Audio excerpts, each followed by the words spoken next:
to define us, or rather to dismiss us. And so let me set the record straight here. I've said this to you on multiple occasions, that the very existence of the black church is because we were rejected from white churches, because enslaved people were excluded from worship spaces where they would only hear sermons that justified their own oppression. It was just across the bridge in the state of Pennsylvania, the battleground state, in the city of what they call brotherly love of Philadelphia, that the black church took root as an act of holy resistance. We didn't ask for the division between the black and white church. It was forced on us by a system that saw us less than human beings. That divide is built on a history of racism and exclusion. And if little Donnie Swagger and his fellow preachers, like Paula White, have forgotten, then need I remind them of that history this afternoon. In the spirit of Nehemiah,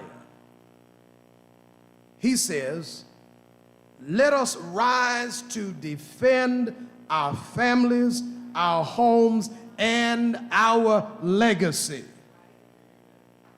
This is a fight not just about votes, but for our own dignity and our God-given purpose. And this afternoon, very briefly, I just want to touch on three things, and I'll be out your way. I just want to highlight our spiritual responsibility, our civic responsibility, and a reminder of who our God truly is.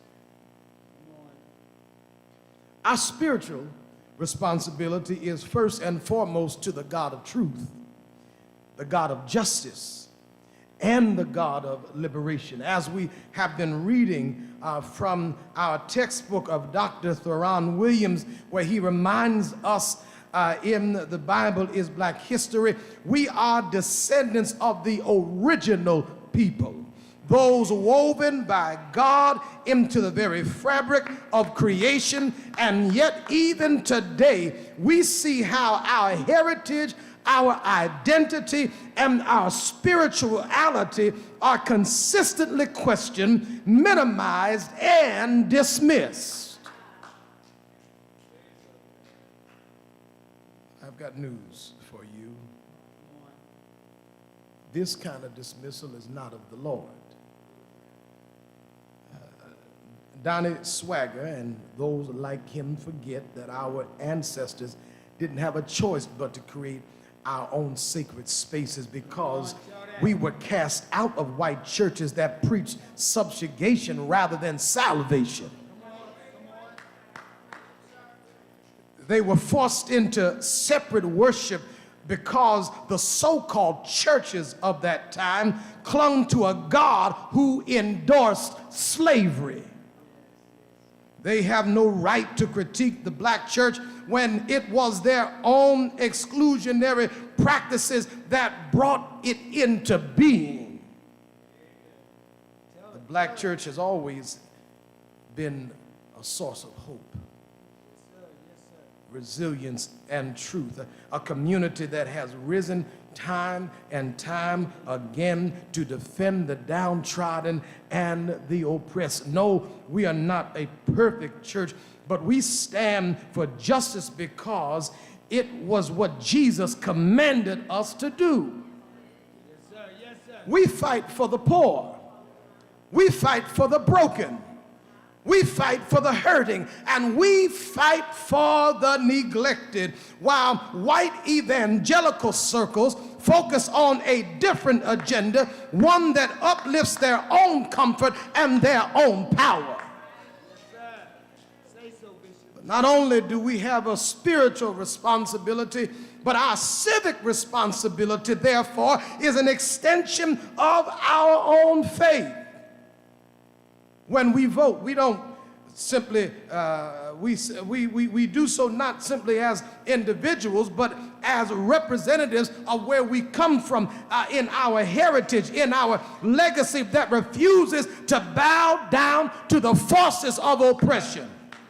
Our people have been denied justice, have been demonized, have had to fight for every single right of privilege, rebuking the black church. I'm so sorry. We have been demonized. We have had to fight for every single right that others have taken for granted. And here comes the little Donnie Swaggart from a seat of privilege, rebuking the black church for supporting a candidate who aligns with our values while turning a blind eye to the lies of corruption of one who has spent his entire campaign perpetrating falsehoods. But I want you to know today that I am glad to be a descendant and a child of Ham's children. I am so glad. You can talk about me, but I know who I am. And because I know who I am, I'm not letting nobody come in here and try to tell me about what they think I should be. The truth is that our struggles are not their struggles. When we vote with the weight of history on our shoulders. We don't vote out of convenience. We vote out of necessity. We vote for our children. We vote for our elders. We vote for our community. We vote for our future. And Donnie Swaggart, he can't understand our responsibility because he's never been forced to live in it. He didn't grow up in the projects. He didn't grow up struggling. He didn't grow up seeing the black family struggle. Little Donnie grew up in Shreveport, Louisiana with his daddy and his televangelism. Donnie doesn't know nothing about the struggle. And somebody ought to say the struggle is real.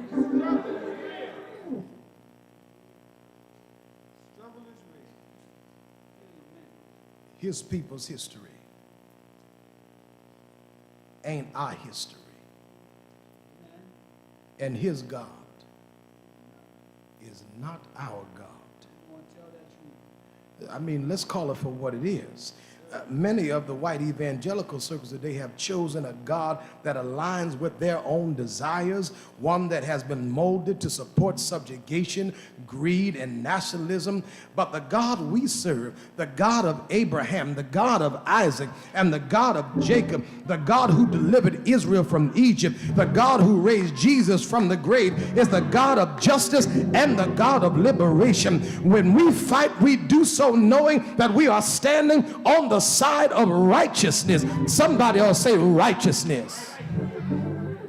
And let me be clear, if I haven't been already, beloved, our God is not a God of subjugation. Our God does not condone racism. Our God does not condone bigotry. Our God does not condone oppression. Our God is not concerned with preserving the comfort of white privilege. Our God sees the oppressed. Our God hears our cries, and our God comes to our aid. And I know, Donnie, that's a little too much for you and the folk that you grew up around. But you used to whitewashing the Bible and preaching a Eurocentric religion and theology, whitewashing and painting Jesus in your own image. And you claim to serve the same God we do. But how can that be true, Donnie, when your God is a God that supports your own dominance and comfort? Your God is a God that aligns with projects like Project 2025. Your God believes in policies that harm the poor, dismantle protections, and silence marginalized voices. That is not the God I serve, the God that I serve, the God of A. Philip Randolph, the God of Rosa Parks, the God of Martin and Malcolm, the God, I wish I had a witness, of Tubman, the God of Sir John the True, the God of Vernon John, the God of every slave that came on the ship in 1619, the God that was with them till the very end, the God that I serve. Oh, help me in here today. The God that I serve serves a risen Savior. The God that I